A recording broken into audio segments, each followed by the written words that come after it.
people, and welcome back to the channel. Or if we haven't met yet, if it's your first time here, welcome especially. I'm Sally, and today I'm coming to you from this little village called Tring, about 30 to 40 minutes outside London. We're actually doing a house sit here for this really awesome couple. We got to have dinner with them last night, had the best conversation, literally talked for like 3 hours before they headed out of town this morning, and we are looking after their sweet little Shiba Inu named Isla. So it's been a lot of fun so far, and I thought it would be a great opportunity just to show you what it looks like when we are out of town, eating, shopping for ourselves, but not necessarily like going to a bunch of restaurants. So anyways, pretty much a what I eat in a day, Pro-Metabolic, but out of town edition.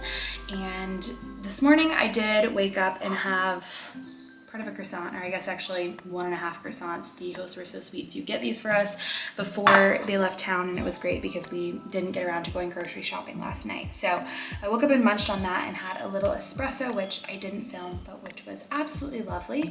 And we actually just got back from the local market, and I'll show you what we picked up, and then we'll cook up some breakfast. We're here for about 2 days, so we got what we think is the right amount of food for this time. We went to this grocery store called Marks and Spencer, which seems to really emphasize quality sourcing and local to Britain ingredients. And something I've kind of been reflecting on is how food here, I wouldn't say overall, is necessarily less expensive, but it's less expensive for the quality you're getting, because like these eggs, pasture raised, this beef, grass-fed, I believe. I'm actually not entirely certain about the beef, but welfare standards, this pork is really well sourced, and it was like about the same price as I'd pay for conventional in the US. But anyways, what we got, we have some unsmoked bacon, which is much thicker than what you get in the US. This looks so good. We're gonna cook some of that up for breakfast in a minute.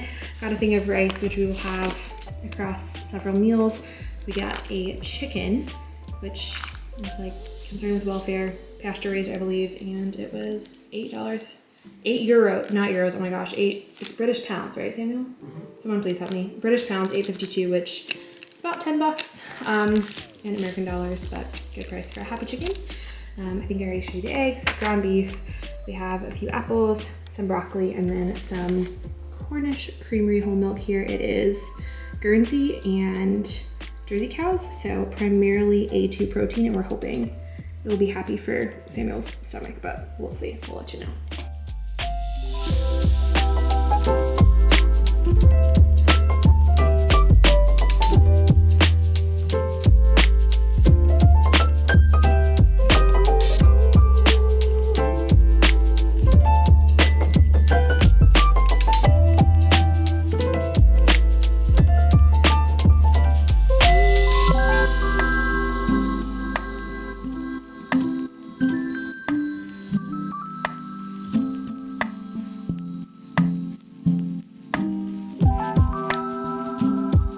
So here's the full breakfast situation. I have the remainder of my croissant, 3 eggs, and a piece of bacon. I've got a cup of milk and my espresso with a little bit of hot water in it.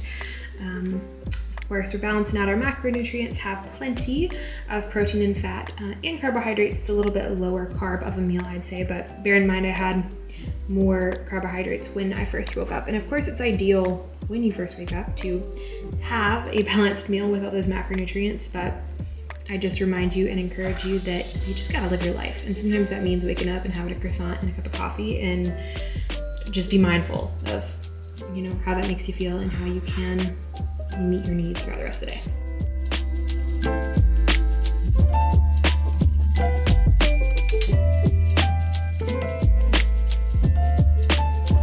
As you saw, I went ahead and salted that chicken. I'm gonna roast it tonight, but for really tender, really flavorful roast chicken, it's best to salt it ideally the day before you're gonna cook it and put it in the fridge, but if not that, like 2 to 3 hours before you're gonna cook it, and leave it out on the counter to come to room temperature. So I've done that, and now we're gonna throw together some easy beef and rice bowls for lunch. This is Isla, by the way, the little dog we are looking after. She can't decide right now whether or not she wants to play fetch.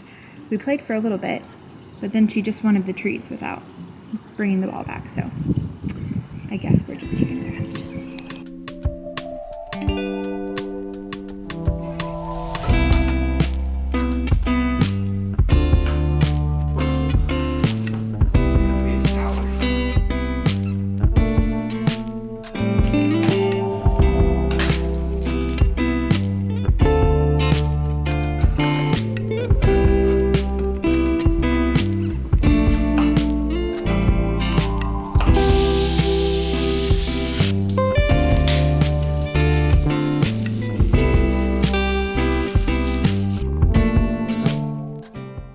One thing I want to talk about real quick is the topic of oxalates, because I always get questions and comments anytime I share myself, on YouTube or on Instagram eating cruciferous vegetables or other oxalate containing foods.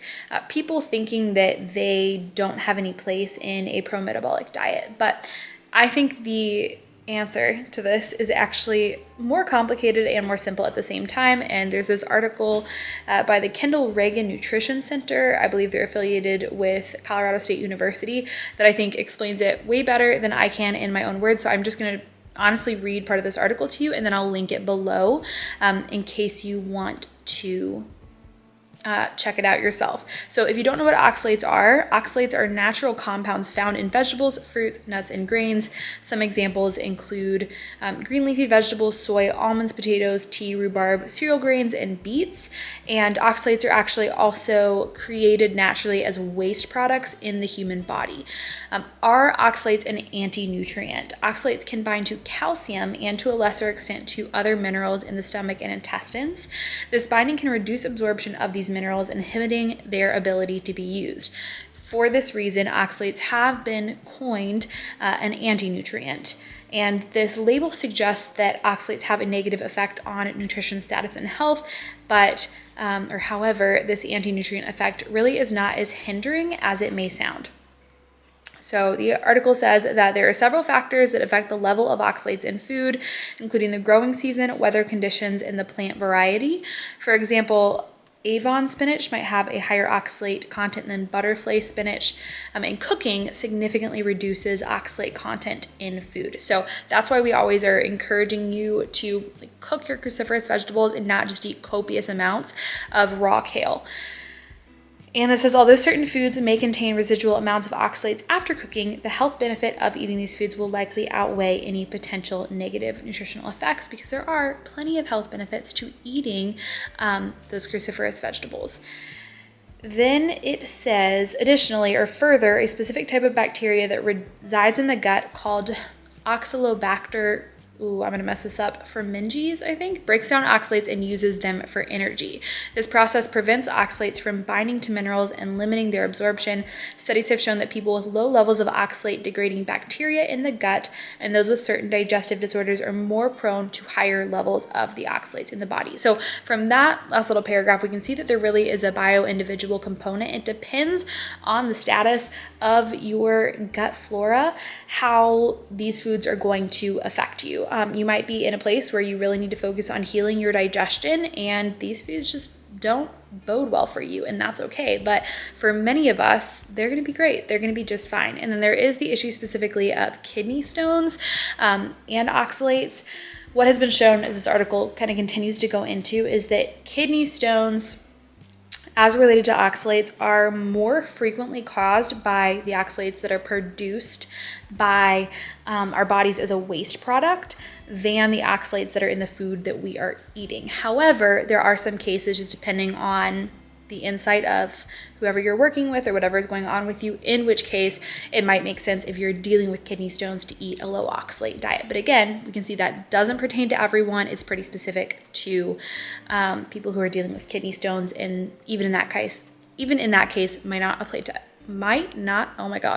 everyone. So I hope that lends some clarity. I'm happy to hear your thoughts on the matter, and I'll link this article below so y'all can check it out for yourselves.